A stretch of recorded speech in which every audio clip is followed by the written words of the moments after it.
Okay, we can start the recording. Yeah. All right. Thanks, everybody, for coming today to the AI and Democracy Roundtable discussion. And we have a lot of people in the room. Sorry about that. I forgot my mic. This is for the good audio. Yeah, this is for the good audio. Thanks, everybody, for coming. We've got a bunch of people in the room. We've got even more people online and on Zoom, and then a number of classes will be using this as a recording later as well. So hello to all the future people that will be listening to this. Today we have our panelists, Dr. Petr, and I'm going to destroy your names and anglify your names. Střítecký, right? Is that somewhat close? Yes. Excellent. Dr. Petr Špelda and Dr. John Symons. I can do that one. And myself. I have a longer introduction to each person on the next slides. All right, take us away to the next slide, if you would.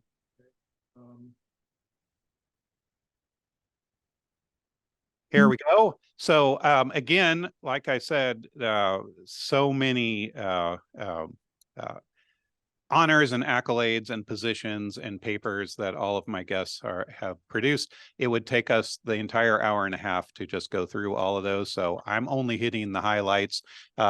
Mostly, I want to say that our two of our guests are coming from Charles University in Prague, and they are in the security and international relations program at Charles University, and I'll allow them some time a little bit later to tell you some more details about that. Next slide. Okay, we have Peter, and also from the same program. Next slide, please. And John, who has a very informal photo. It's the best one I could find, but I liked it. It's pretty cool. I especially like the cat. And the cat's the brains behind the operation, right? And John is a professor at Kansas University and runs the Academic Center for Biomedical and Health Humanities and one other center. What's your other center? It's Cybersocial Dynamics, right? That's the one that I'm most familiar with. Very interesting work. All right, next slide, please. Okay, so what I wanted to talk about today was this.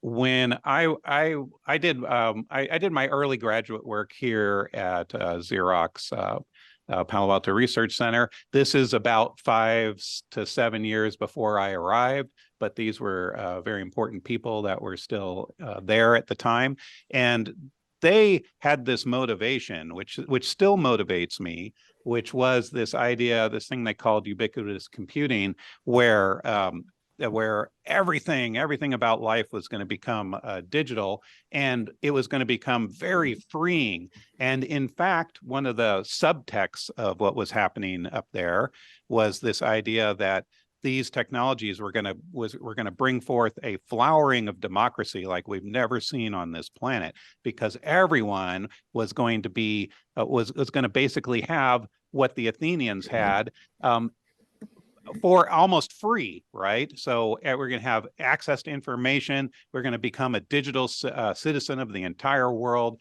Everybody's going to have a voice. Everybody has the power of the press, and therefore, if you have, basically the formula works like this: if democracy is about caring about the people in your community, and social media is about meeting face to face everybody in your community and finding all the points and ideas that you share together, then that out of the end of that equation has to come a perfect form of democracy, right? Where everybody is able to form political coalitions, and dictatorships will topple across the planet, and we will have this this wonderful flourishing of democracy. Okay, 30 years later, I don't think anybody believes that anymore, right? So what happened in those last 30 years? All right, go ahead and hit the next one. So lots of things that we could bring up. I just wanted to start the conversation with this idea from my friend and colleague, Mark Kokelberg. Has this brilliant book that came out a year or two ago, The Political Philosophy of AI. And I just wanted to grab, there's a million great quotes in that book, but I just wanted to grab this one. Technological change is fast, and what's going on here? Politics can no longer catch up. Already now, crucial choices affecting our lives, for example, choices concerning the internet, have not been through democratic processes. We don't do those through a democratic process. We do those through kind of corporate processes, right? Even dictators are overwhelmed by the pace of technological change. So this is a technology that turns out to be corrosive to all manner of political structure. It may be making politics itself obsolete. Go ahead. So first problem that I'm hoping that we touch on today is the fact that AI erodes trust in our democratic institutions. So you as a user interacting with this machine are delivered various versions of what is true. How are you going to know what that is? Generative AI creates personalized messages. So this is why it's so much better than propaganda. Propaganda of the past were these ham-fisted, attempts to try to manipulate people. Usually didn't work all that well. Sometimes it worked, but in the end, it would always crumble and not be as effective as you'd think it would be.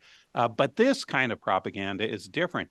It is delivered specifically to you, the user. So the messages can be manipulated by the machine so that it affects you, the user. So what makes you think something is true, the machine can learn that and figure that out and deliver that to you with the subtle twist that the owners of that machine want.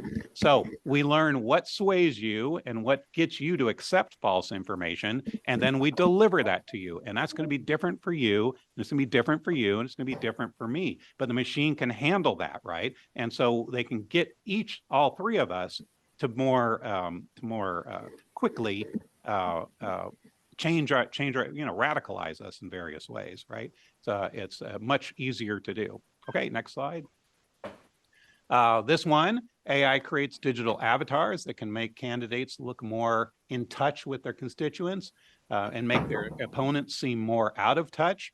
So, for instance, these are AI manipulated images, right? They're very famous, recent ones.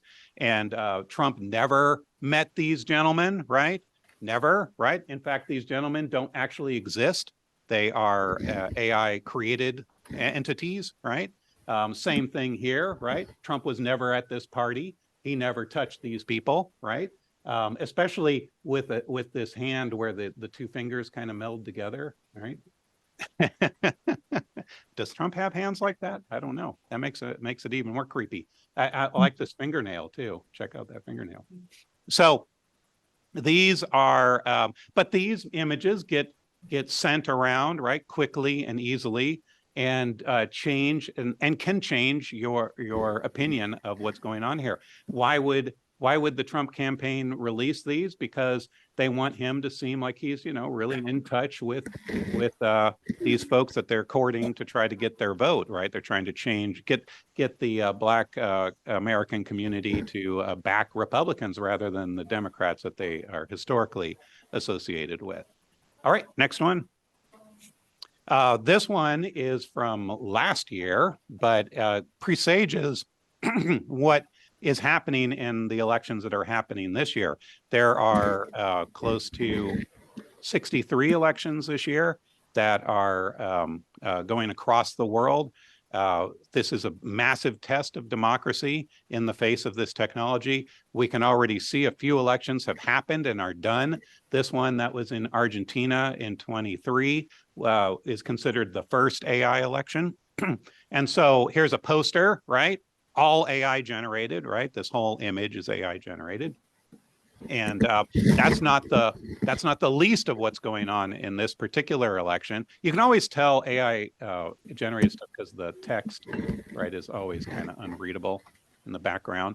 But Sergio Massa's campaign, one of the interesting things he did, fighting against this guy, Milei, who, you know, it's not like I want to be on Millie's side. I think he's kind of an obnoxious person as well. But in this particular instance, he was the victim, in which they created a false video where they had Millie claiming that people should have more children because human organs are worth a lot of money, and you can think of your children kind of like an investment, right? You can have children and then later on harvest them for organs, right? Just sell them to biotech companies, and you know, they pull them apart, and like you get a cut of money, right? And so a really horrendous thing, right? If a political candidate was saying that, right, that would be just god awful.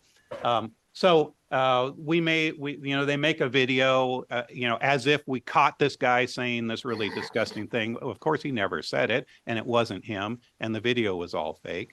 But nonetheless, it was, you know, spread around the world 30 million times at least. This happened last year in Turkey as well, where Erdogan's campaign created videos of his opponents as if they were being endorsed by the Kurdistan Workers' Party, which is considered to be a terrorist party in that particular country. So, and none of that was real, but it was definitely enough to kind of cast dispersions onto their political opponents.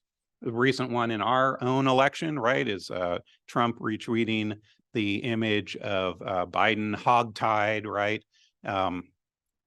So like a legitimate threat of violence, right? You hogtie people just before you murder them, right?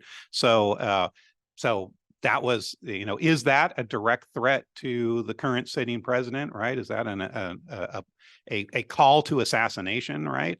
Or not? That's a really big thing, and hopefully we'll be talking some about that today as well. All right, next. And then this is sort of the end of my presentation. At the same time, right, meanwhile, what is Silicon Valley's response, right? The champions, you know, 30 years ago, they were the champions of democracy. What are they today? Well, they're like our friend Elon Musk, right? Who has completely eliminated any attempts to moderate what's posted on X. He's fired all the people that used to do that job.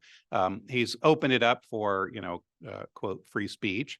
And that means that all this stuff that's happening, everything that I just talked about, has a wide open access to your brain, right? And he's not the only one doing this. Like the other social media companies are doing this as well.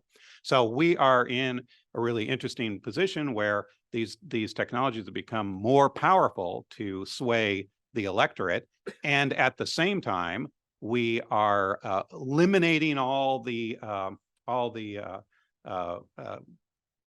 safety measures that we had constructed in social media to try to stop this stuff. So it is supercharged, massive disinformation campaign, personalized propaganda that stands to greatly erode democracy. So that's my good news.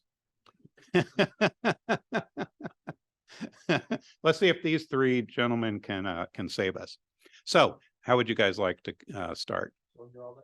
Yes. Mm-hmm.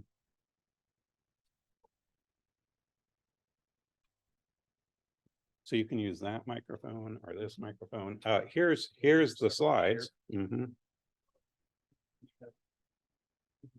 It's not a presentation, just an agenda first. It'd probably be better to do it on your machine. Okay.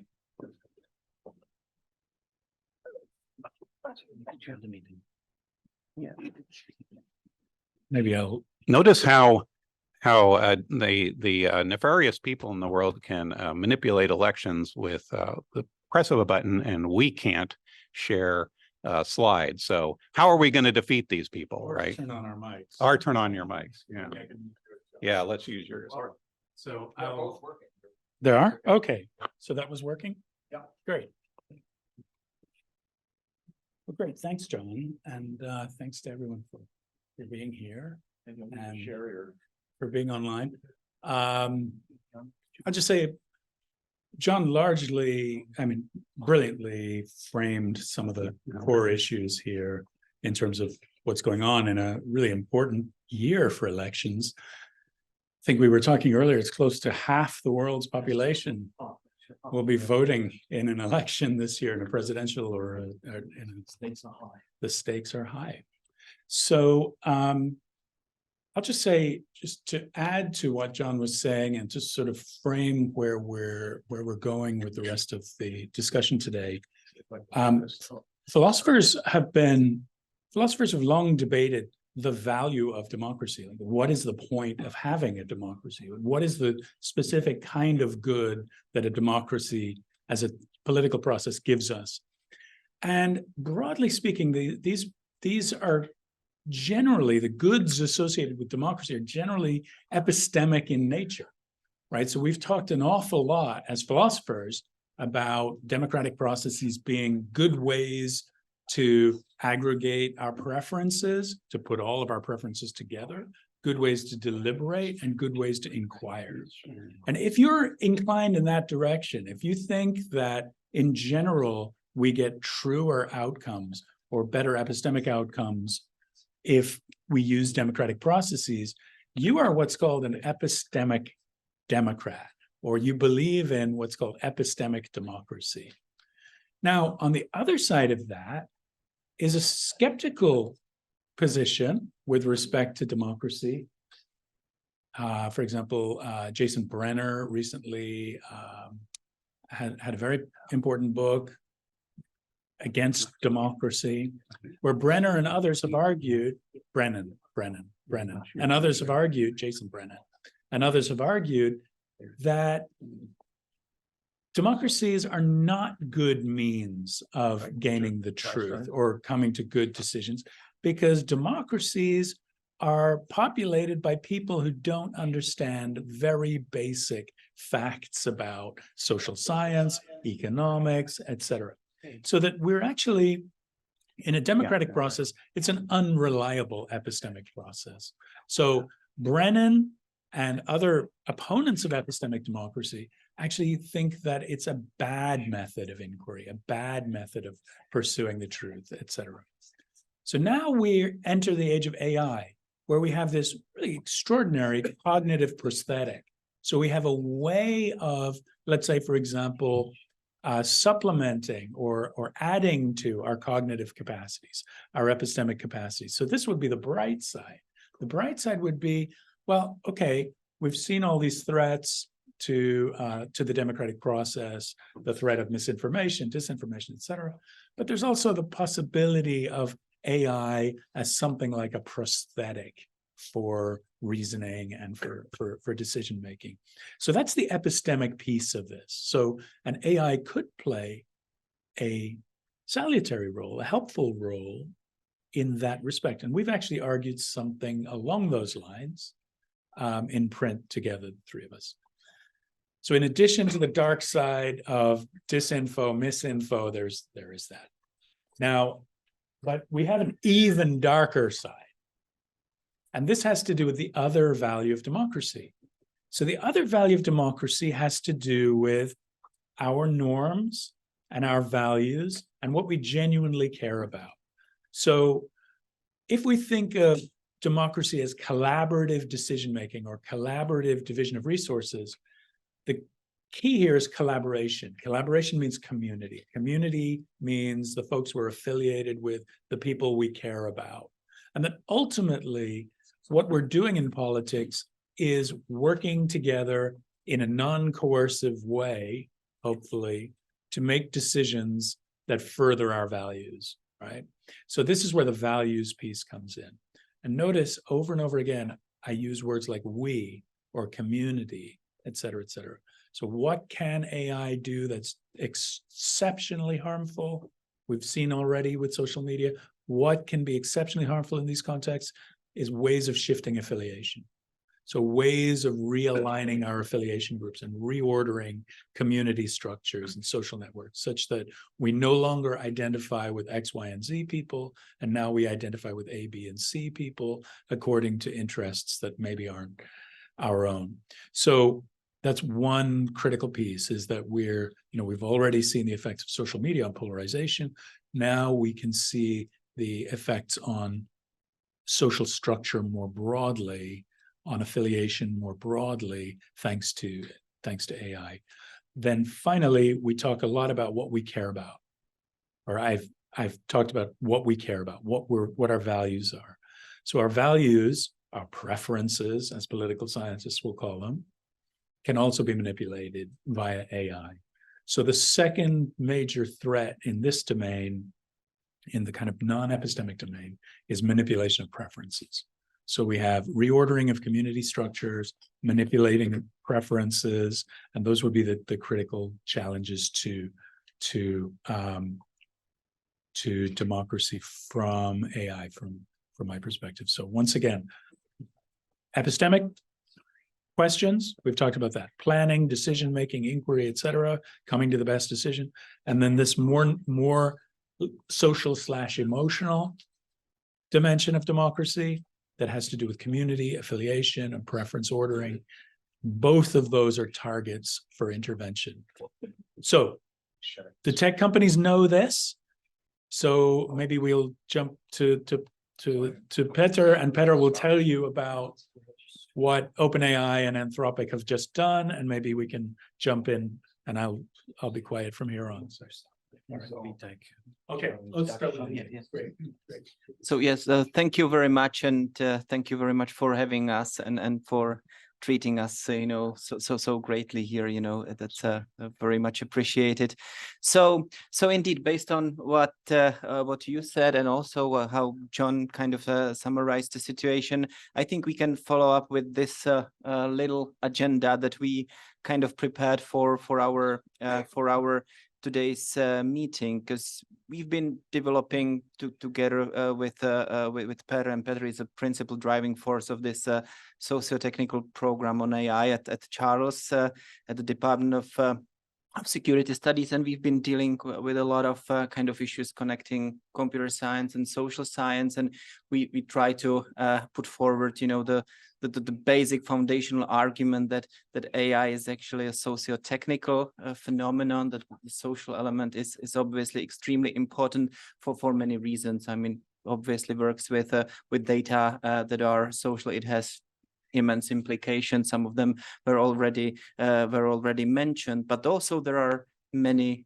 issues that needs to be studied socio-technically, so to say, that are related to the infrastructures, and that's actually these are the problems that we really like to study. So it's the general introduction, and now we kind of thought how we could relate this to the problem of democracy, and John already suggested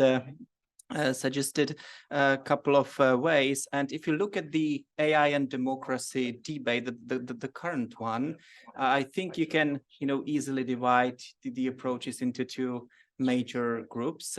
There are people who focus on the risks, and I think this approach is generally dominating, and you very nicely summarized some of the main arguments that appear in this context. But there are also potential benefits, and the situation here becomes actually very interesting, because there are massive research programs focusing on the way how mostly large language models, foundation models, because the current AI debate is actually very much about large language models, how they could contribute, how they could to democracy, how they could strengthen democratic processes. And John already mentioned that it's always very interesting to see what the main companies, if we talk about large language models, it's Anthropic, OpenAI, Microsoft, and Google, basically, what they are kind of doing in this way. And these companies support, research programs, and it's like a heavy investment into several ways in which AI might actually support democracies. And if you look at this side of thing on the potential benefits, we can see that large language models could actually help with participation issues. could somehow strengthen the deliberative part of democracy that is obviously extremely important, could very much help with making sure that that human preferences, will be properly represented, but could be also understood as some sort of consensus builders. There is a nice research kind of proving that that AI could serve as a consensus builders and could even come up with some alternatives that couldn't be conceived by humans. So, and that these could be potential solutions to the consensus issues that we have in our modern democracies.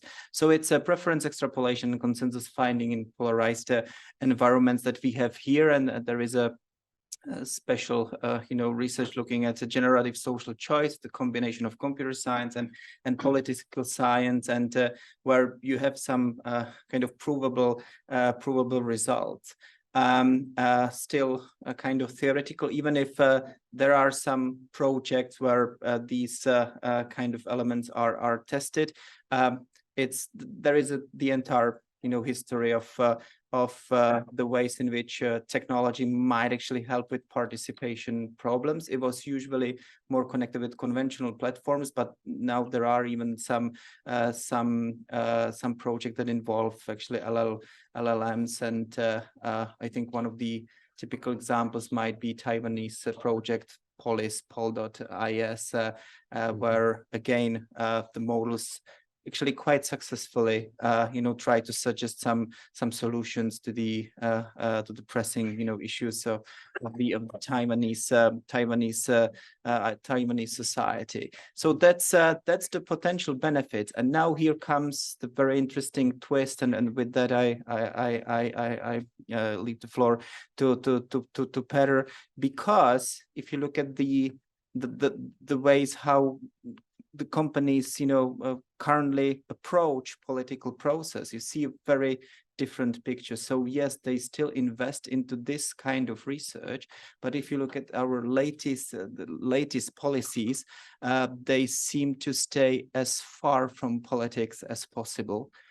For good reasons, which we can later perhaps elaborate on, but it is extremely interesting, and it's a hypocritical attitude for sure. They pretty much seem to be sending some money into the research where AI might be, kind of supporting, certain democratic processes, but in practical terms, they seem to stay, quite far away. And this is very this is a very interesting situation, and we kind of ask, what's the reason for that, and I'll be happy to the floor to Petr. Thank you. Okay, thank you, Vitek, very much. So I will continue where Vitek stopped, because on one hand you see that companies like OpenAI single-handedly created new areas of research, even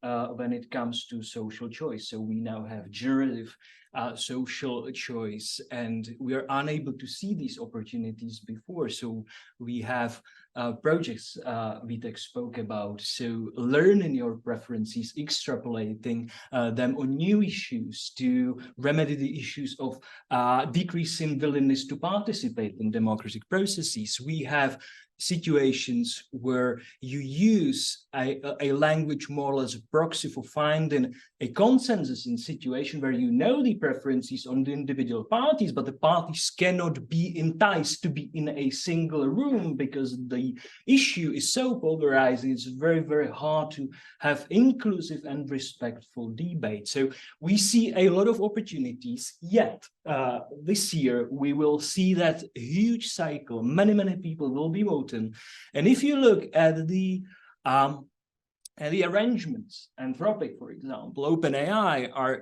doing, you see that they want to stay as far from the election as possible. So not only using instruction following models for lobbying, for creating campaign materials, for creating materials depicting, representing real candidates.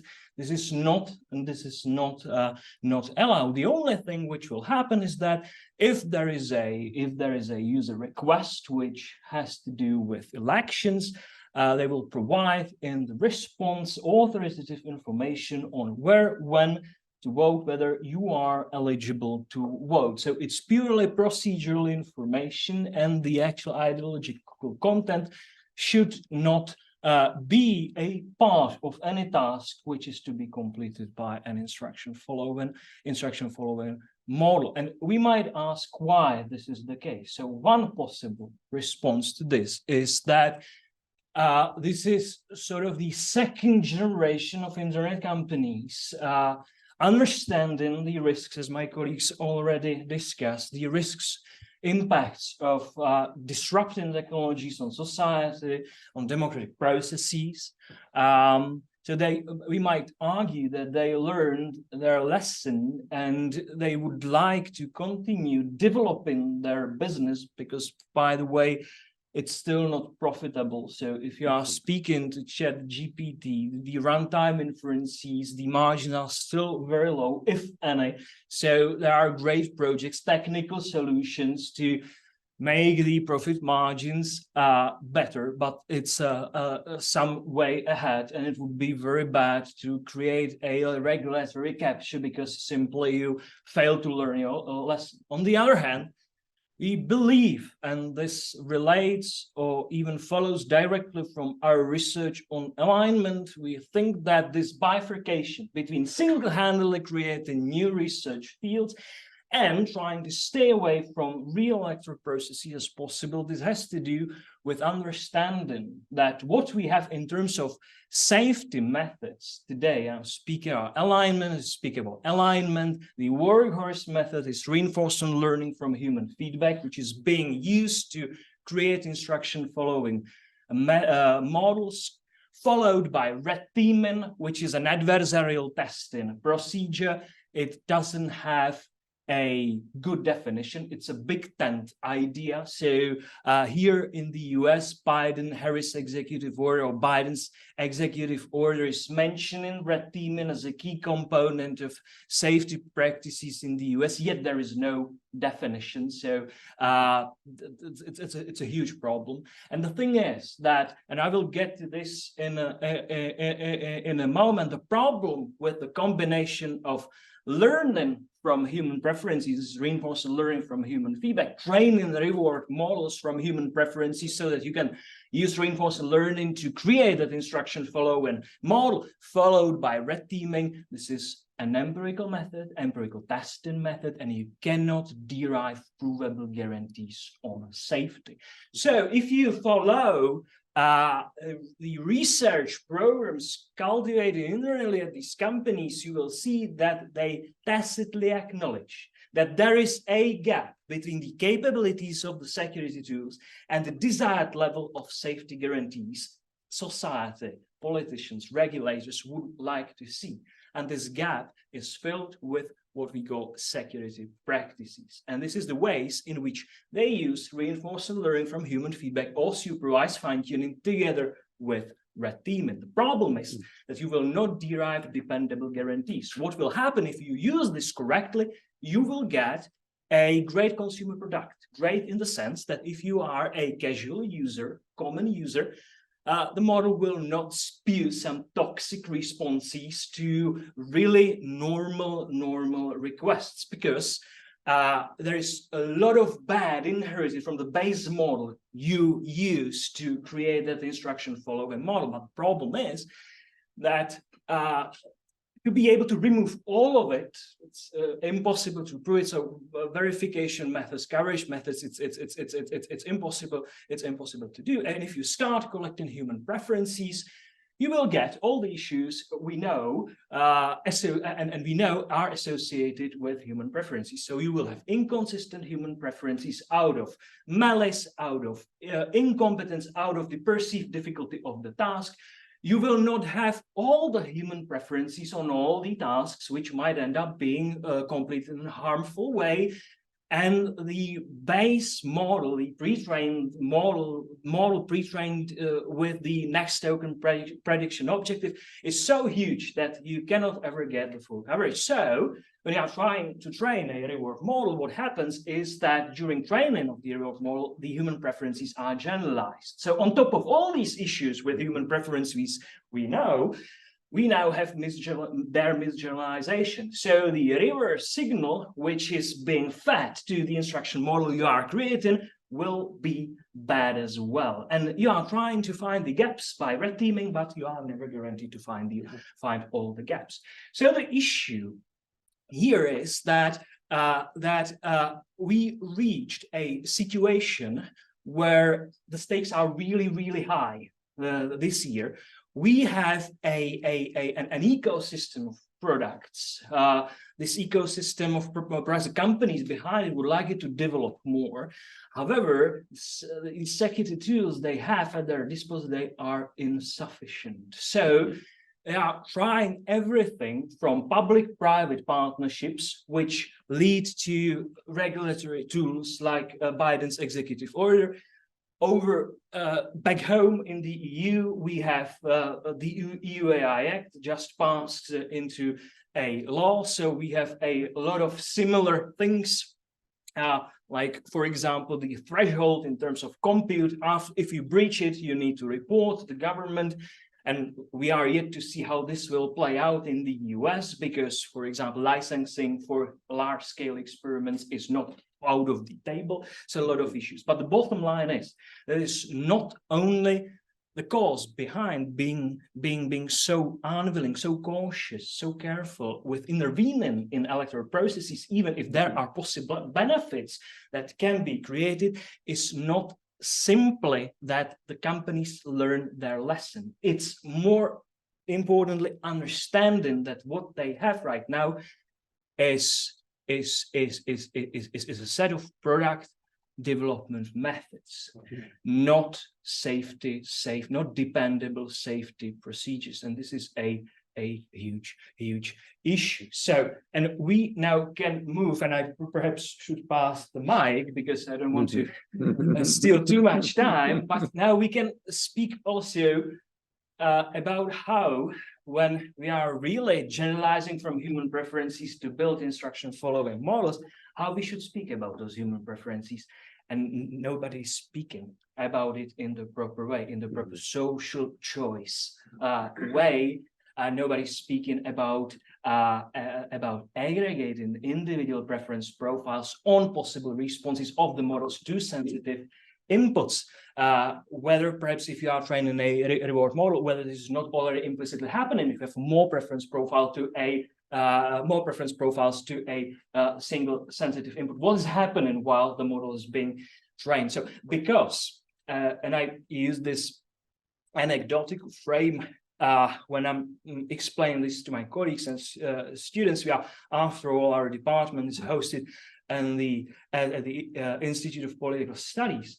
This is the biggest political science issue we might have faced recently, because we ideally voting on the inferential capabilities of these instruction following models, which are trained on the collective knowledge base of humanity. So it's hugely important, yet it's being handled by few private companies if we don't speak about open foundation models. So models which either are fully open source, like open language model OLMO, or the recent Databricks model. If we speak about publicly available, that is, you have weights of your neural network, past inference, co-available as Llama, both Llamas, Mistral from France.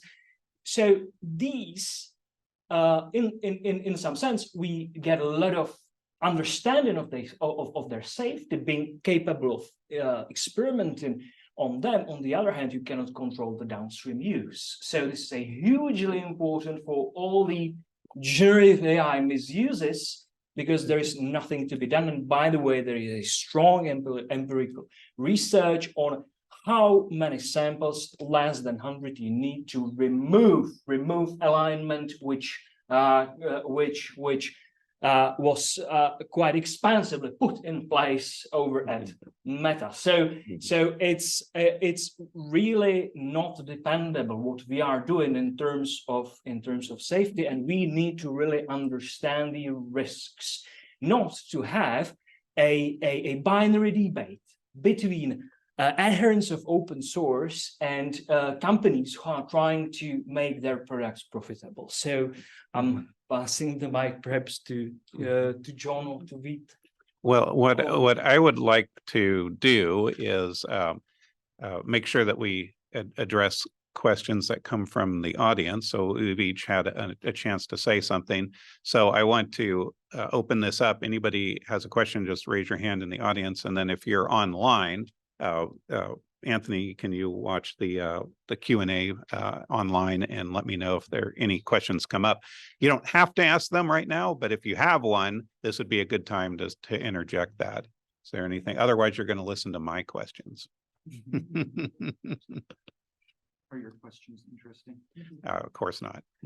Yeah, here's a good one. By default is to be pessimistic about the impact on democracy. In terms of people being informed, how they may form communities based on false information, etc. So by default is pessimism, but can you flesh out a little bit more why I might be optimistic about the benefits of AI? We got some hints, but I'd like to hear a little bit more. Mm-hmm. So that might be a difficult one because I'm a pessimist myself. But, because on one hand, I see opportunities from those generative social choice projects. On the other hand, my primary field is safety, security of machine learning. So I know that apart from that consumer friendliness, as I described, we will always have jailbreaking methods. We will always have universal adversarial suffixes. So it's impossible to make these systems really safe, really protect them from being misused. And this applies twice to open source models. So in this sense, for me, the situation is really, really bleak because we cannot prove anything about alignment. So we take have a formal branch of this project where we are trying to do something about this, and the best we've been able to do, hopefully it will be public soon, is that you have a sort of safety symmetry, that you cannot know what's the worst the model will do, but the adversaries cannot know either. So this kind of balanced view, and if you have a certain type of access to the model and you are very, very responsible in its development, perhaps the balance will tip towards the defenders, towards the responsible party developing the model. But I think that we are heading towards a large-scale disruption in how we perceive reality as a whole, how we find a consensus on issues. So a lot of will need to change, and simply because we are trying to look at this when we're looking at this empirical as well as formally through the lens of inductive inference. And what we are building machines capable of doing inductive inference over a large distributions of tasks. So it's really hard to do something about it in a dependable way, meaning that we can guarantee safety. Safety as such is all empirical testing, and we know since Hume that we might be really, really wrong in how we conceive the test. So one of the arguments is that if we are stuck with empirical testing, and this is a point about red teaming, mostly we should make sure that the red teams are as diverse as possible, to have as many voices as possible, to make sure that you cover the most of the risk surface as possible. It will be never complete, but it's really, really, really interesting. This really echoes what John said, because we can view democratic processes as learning processes, even if this is reductive and partial. But if we are inclusive, respectful in how we build our red teams, it will only help us. And if we are building huge versatile models, the biggest artificial neural networks ever trained on this planet, it's really hard to motivate participation, to be diverse as much as possible, to be much simpler, to smaller, in case of the smaller domain specific models. So yeah, I'm a pessimist as well, unfortunately. So no good news for me. I may add something, to that. And, my background is security studies. So you are a professional pessimist if you do security. And, we've always thought that wars in Europe, are over, and it's not the case anymore. So, that's the general position. And so it's extremely difficult for me to try to show you some potential optimistic trajectories, but I think it's extremely important to really understand the risk, or distinguish among like a different type of risks, and there are some that are very often discussed in a context of AI and the way how it's going to impact democratic, not only democracies actually, or political systems that might be quite overrated in a sense, or exaggerated in a debate. So for example, if you look at the segment of disinformation and misinformation and these kind of campaigns, it's a very hot issue. It's like a widely discussed, but it's still kind of questionable, whether the LLMs will like fundamentally change, this landscape, whether more actually means a bigger problem, for example, or whether like a more effective design in the end will result in more social issues. So and I'm personally rather uncertain. It might be easily the case that we almost reach the point of like an almost full possible efficiency of these kind of campaigns. However, and that's the pessimistic side. I very much like John's project, that the problem is not actually with hitting the surface problem of that is usually connected with disinformation and misinformation campaign, but it's essentially about the normative the normative background and about disrupting the general milieu upon which we somehow build consensus, in the societies and stuff like that. And here, I think there are good reasons for pessimism. And then there are these underlying epistemic problems that Petr addressed here, and these are, I think, the real issues. And so yeah, but still, I kind of still think that yes, there are issues that should be discussed and maybe are not seen as so relevant and so pertinent, and then there is too much focus put on things that might not be the real the real problem. So if we manage to refocus a bit, that might be quite helpful.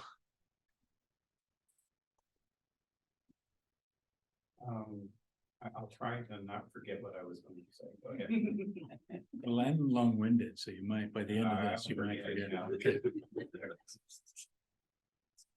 Okay, so what was just brought up in the last two comments, I wanted to highlight, and that's the fact that one of the reasons why Silicon Valley was so excited about these technologies as being democracy enhancing back in the 90s was this idea that the politically disempowered would be able to end run around the political hegemony and form actionable political groups that were powerful and grassroots in nature, right? And so this was very exciting to, Silicon Valley iconoclasts. And they did. That's my point, right? And so they did. And what grows out of that is not only, some legitimate political actions, but also things like QAnon, right? So QAnon could not have happened if it wasn't for, COVID and social media, right? You needed those two things. But now that it's come together, it's a real political force that is based on sharing instantly and easily information that is patently false. So now to get back to the red teaming, I'm so glad that you brought that up. I wanted to mention what went on at the last DEF CON in Las Vegas, in which they got together, everybody there, and they red teamed against LLMs that were submitted by many of the big companies, break our model, right? And they did, right? And they did really amazing work. And one of the things that came out of that, like we could have a whole session just on what happened there. But what we found was that when you interact with large language models very differently than you interact with the search engines that we all kind of grew up with. You have a conversation with them, and every large language model is programmed to try to stay engaging and interesting to the user, right? And to keep the conversation going and not let the conversation die. So they're very they want to please the user, right? So if it was one of us that was having the conversation with it, we'd probably get some decent results from it, right? Because we'd be skeptical of the information that was providing. We'd double check it. We'd think about it because that's our training. But a normal user who comes to it with a vastly strange political outlook, like a QAnon user, the large language models are going to engage with it from that standpoint, right? To be helpful and useful and keep this conversation going. So that's one of the safety issues that I think is really dangerous here, is the large language model tries to be all things to all people. It's not trying to be the Encyclopedia Britannica, right? It's not trying to be authoritative. It can't. It's not constructed to do so. Okay, I understand. Thanks. So the question had to do with grounds for optimism, and I have some grounds for optimism, but now I'm going to give you more pessimism. So, but the optimism, I guess, the optimism part is that I think we've wasted a ton of time on concerns around disinfo and misinfo. I think it's been it's kind of missed the point. It's certainly missed the point of, let's say, our adversaries' engagement with our social attack surface. So I don't think the Russians care what we believe. They care what we do. They care how we relate to one another, how strong our bonds are with one another, what kind of norm-governed behaviors we follow, and so on. So John said at one point that QAnon is a phenomenon where we see rapid sharing of what he called patently false information. Now, that's certainly the case, but it's kind of irrelevant. What's genuinely relevant about QAnon, for example, is that it's a community formation system, right? So it's an affiliation system. So I think it's really important for us to distinguish between, let's say, epistemic commitments of various kinds and norm-governed behaviors. So what I mean by that? Well, you could imagine someone, let's say in your family or in your workplace, who has exotic beliefs. So maybe they believe something exotic about the moon landings or et cetera, right? And yet you love them, they're your family member, they do their job, they're a good dad, a good parent, whatever they are, right? And you can count on them. I mean, if things went south, you could count on them, even though they have some set of exotic or false beliefs in their inventory. We note, for example, that in political affiliation, it's often the case. We see examples of this that go without saying at the moment, where people will switch their beliefs depending on the beliefs of the affiliation group or the strong leader. So as the strong leader changes his group, his views, right, his public pronouncements, the affiliation group will also change their views. This is not just a populist right-wing phenomenon. We saw it during COVID when sort of NPR-style laptop class liberals embraced some very exotic authoritarian positions in response to the views of their team. Okay, so team relations, affiliation relations, I think are another target for interventions from AI. So this would be a pessimistic take. The optimistic take is that I think people have gotten pretty good at spotting AI influence. So your grandparents, for example, people laugh. It's like, oh, grandma's feed is filled with these images from accounts like, you could look up Interesting Planet. So Interesting Planet is a system that just pumps out every day, literally hundreds of images of children and birthday cakes, where the child is sitting behind the birthday cake, and the birthday cake will have that illegible script on top of it. And the text is this automatically generated text that says, "This is my very first birthday cake. What do you think?" ? And then there'll be bot generated comments. But then if you look at the likes and the hearts on the Facebook account, they're real people. Real people are seeing this and liking and engaging with basically a spam machine that's just, yeah, but you notice, go through and look at the quote unquote real people. They're mostly older people. They're like your grandma, maybe your parents, right? Are liking this, like, oh, it's so cute, nice cake, right?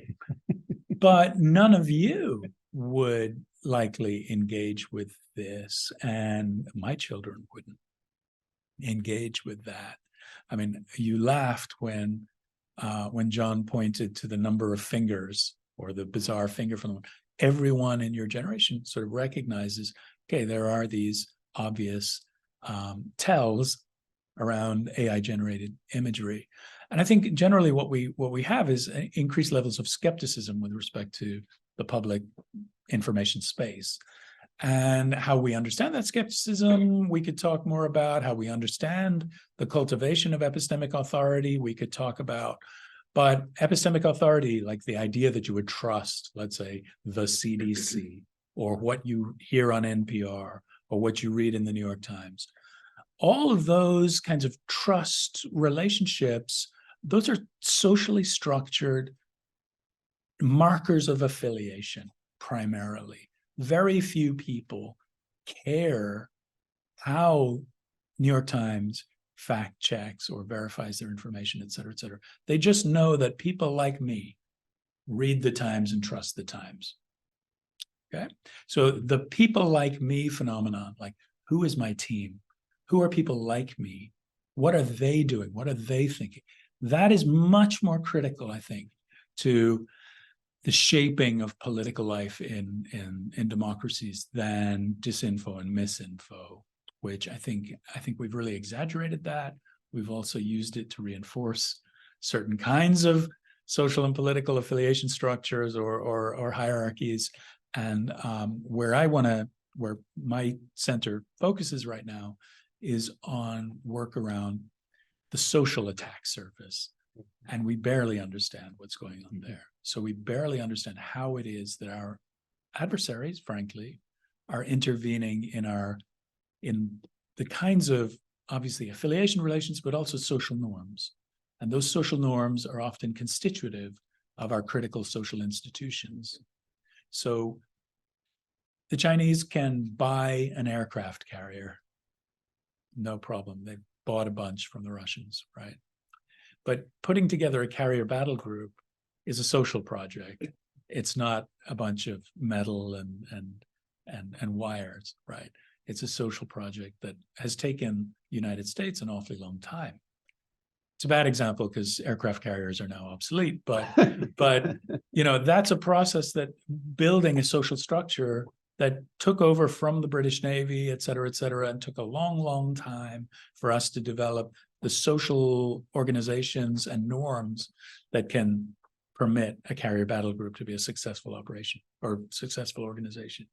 Those are the targets for our adversaries, are the kinds of norms that support critical institutions. I would go further and say that it's also the case that there are norms that support basic daily life for Americans that are also targets for our adversaries, including the capacity to get out of bed in the morning, knowing how to sort of live a semi-decent human life. Though that would also be part of the attack surface that our adversaries are exploiting using AI technologies. So I guess that's even more pessimism, but in terms of optimism, I think the idea would be to refocus our attention away from misinfo and disinfo and on to these other more social or normative considerations. Yeah, that's an excellent point. I'd like to get to this question from one of our viewers, from Sebastopol. Shout out to Sebastopol. And this question is, one question that comes to mind is about the implementation of agentic workflows to amplify more traditional AI ML systems like classifiers, which are finding use in bureaucratic or institutional decision-making. So, something Solon, Barkas, and others have written about. One claim I've heard is that such agentic workflows can help improve the explainability of AI systems. Others seem much more critical, as agents may converge on quote-unquote correct, but quote-unquote antisocial policies, which of course runs the risk of degrading the starred functioning of democracies. I'd be interested in the panel's opinions on this bureaucracy-focused piece. So I think that kind of works well with what John just said, the functioning of a healthy bureaucracy. We seem to see in a lot of democratic countries an attempt by internal and external forces to pull that apart, right? So anybody want to take that up? Yeah, that seems like your question. Yeah, I will try because explainability was mentioned in the it's a comment / question. These are the best. So much appreciated, and I think that we will see more, not less, trouble with large language models, because if you look at the methods we are now having for explaining the inferences like mechanistic interpretability, we had some limited success in finding the so-called inductive circuits, and we were able to pair features with the inside features of the model with the output. But there is now a line of research showing that these myopic explanations might be severely limited. So there is a huge amount of investment into mechanistic interpretability as a way how to diffuse some of the safety, security concerns. But once again, the method, the workhorse is failing us. So in this sense, what we had before, multitask learners supporting in context learning, was much more manageable in terms of, for example, explainability. So we are trading, we are sort of creating a different type of models where we can perform a range of tasks. We do not know the precise characterization of this range. We are learning by trial and error. And we now have a very nice interface for in-context learning via really simple natural language. Before instruction following models, it was much harder to force the model to do something useful. but we are paying a price for that in the decreasing level of explainability. And I think that if we were to go back, which is still very much possible, because despite the fact that foundation models, large language models, multimodal models are all the hype, well, we still have healthy prior research programs on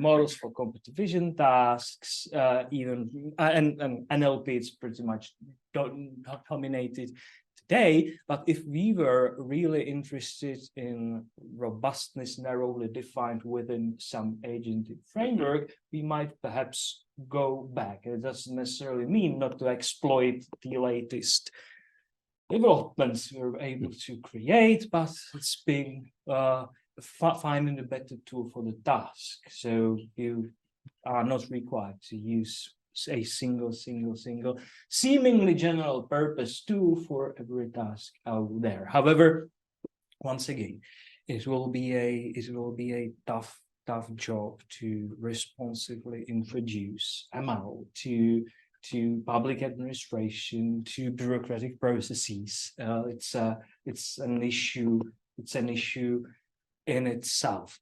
On one hand, perhaps there will be greater opportunity to push for domain specificity, to not use so versatile, so general purpose models. This would perhaps help us to manage these systems better, but a very much open question, very much open question. So I'm not an expert in mechanistic interpretability. I follow the research, and there are some disconcerting evidences showing up that this is not the method we hoped for originally. Right. Why don't you sorry. I want to get back to that in a second, but I thought I saw a hand somewhere earlier. Did I hallucinate that? Oh, it was here.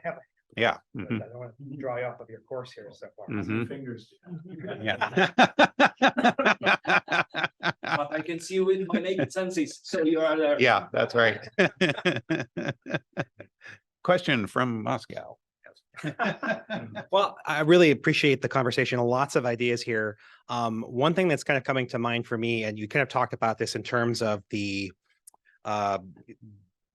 international competition around this, right? But so I almost want to kind of reframe this, the premise of the conversation a little bit today around not just AI in democracies, but AI in all sorts of governmental systems, right? We talk about the idea here that the LLMs are largely a black box. Interpretability, explainability that's part of their secret sauce, right? That's their trade craft. They don't want to be able to share the results of how those things are working at a fundamental level. But also there's fundamentally increasingly a gap just in terms of the resources needed to be able to host a next generation LLM, right? You talked about, scholarly research and whatnot, like so the Stanford natural language processing has, something like 100, on the order of several hundred of the NVIDIA, APUs that are needed for actually running these large things. So increasingly, this is a Fortune 100 kind of game for being able for Microsofts, the Googles, the Amazons to be able to even to afford, right? So I heard something the other week about next generation models requiring something like 150,000 of the equivalent pieces of hardware that Stanford has, right? For running the hardware cluster that the natural language processing group is looking at. So right, exactly. So you get into all these issues around tradecraft and whatnot, right? So around the trying to lock China out of the chips market. So I'm curious what your questions on that. But additionally, deep-pocketed countries, the Saudis are making a huge investment in LLMs and AI technology. China at one point, Google did not want to do business in China, but when the paycheck got big enough, they were more than happy enough to sign up with the People's Party, right? So I'm kind of curious around what are the implications for narratives in a global sense where the biggest dollar tends to be the one that wins out. So sorry to probably add more pessimism to the conversation here. Okay, who would like to handle that. Yeah, let's hear. Let's hear from Vic. We haven't heard. Okay, so I'm supposed to start. So great comments. So and you spoke about that secret sauce, you know, and I think it's also important that there are safe harbors for researchers. There is a recent paper out of Stanford from their Center for Foundation Models that it's impossible now to, as a scholar, to experiment with a closed model because you will be banned. So only research there is on these models, it needs to be sponsored actually by the company. And of course, there is the question of independence, etc., the ethics of that research design involved in testing that. So safe harbors, very, very important. I hope that we will see some progress. And I think that this will be possible because even these companies are realizing that they need to allow third parties to test in a systematic way. So that's great that NIST will host that oversight institution. Now it will be a question who will be heading it. So there's a recent controversy about that, and on compute, I very much like the comment. It's clear that that this is the bottleneck. What we should also realize is that what once we were able to train for $100 million is now possible to train with just 10 million. So recent fully open source model from Databricks, which is and actually the project internally was headed by by startup which was acquired by Databricks, Mosaic, which is headed by Jeff Frankel, his famous paper with Michael Garbin on authoritative hypothesis explaining why over-parameterized neural networks can indeed generalize. So they have a great pipeline, something which we now consider machine learning operations, because it's very hard to maintain your stack to train these models. So doing good work for a fraction of resources originally needed. So we will have those frontier models. These will be the largest, this will be the most expensive to train, but we will see more and more quite capable models for a decent budget. So this, I think, is important to note as well. And if I just may add to that, because there was the point I was going to make, that if you look at the practical applications, you more look at the different type of products basically that are based on these large infrastructures. So the question, I think that the geopolitical competition won't be that much about, I mean, there's this hardware issue and chips and stuff like that. So that's kind of open, and it's a huge pain for Europe, particularly, of course. So that's becoming big, but there are some solutions and great investments, in some of the European countries. So we hope to kind of solve this as Europeans, but it's always a long shot, and it's a longer shot in Europe than anywhere else, as always. So this is one thing, and I'm not an expert on that, so it's kind of difficult for me to imagine that. But the point I was going to make is that that's some part of this political competition will move to the regulatory area, and here I'm not that much maybe talking about laws or legal regulation, but rather technical standards.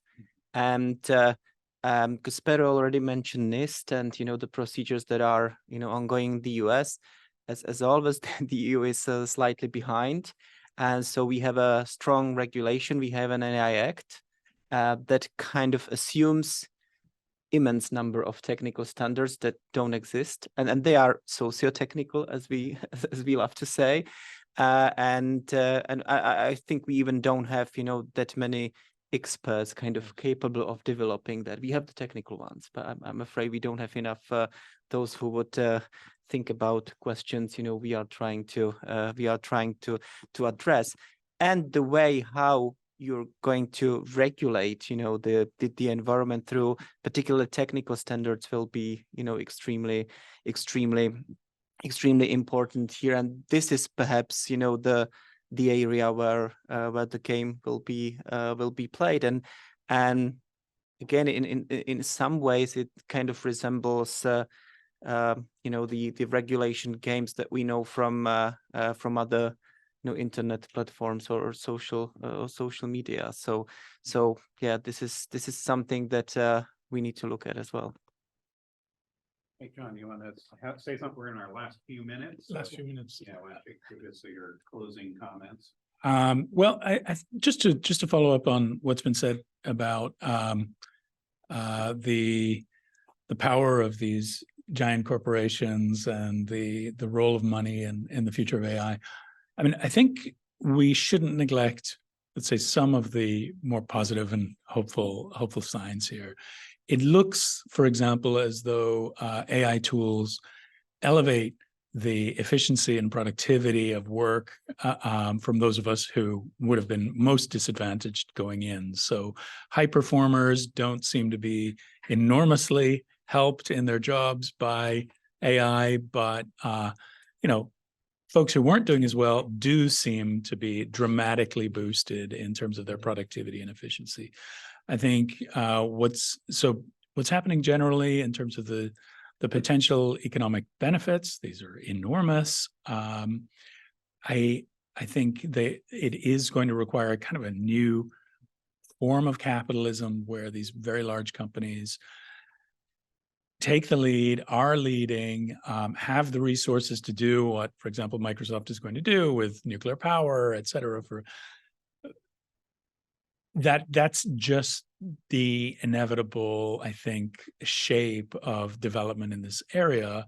But at the same time, that's not necessarily a hopeless or an anti-democratic or a monopolistic outcome, given that we all have stake in this. I think these companies are to some degree responsive to public opinion, to the threat of regulation, et cetera. So this is one happy, salutary role that the EU is playing. It's always the sort of the over-regulating, the threat of over-regulation from the EU, I think has had a really positive effect on the behavior of large American corporations.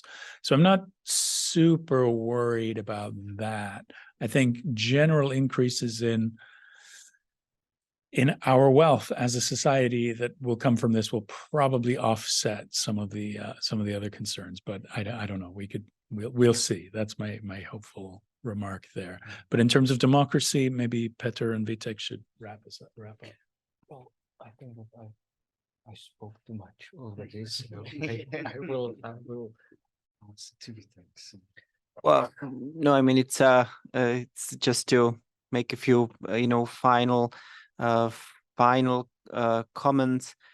Yeah, well, I do think that what we need to do as a like an interdisciplinary scientist would be to push for this you know, socio-technical approach that's you know, very much that's very much needed.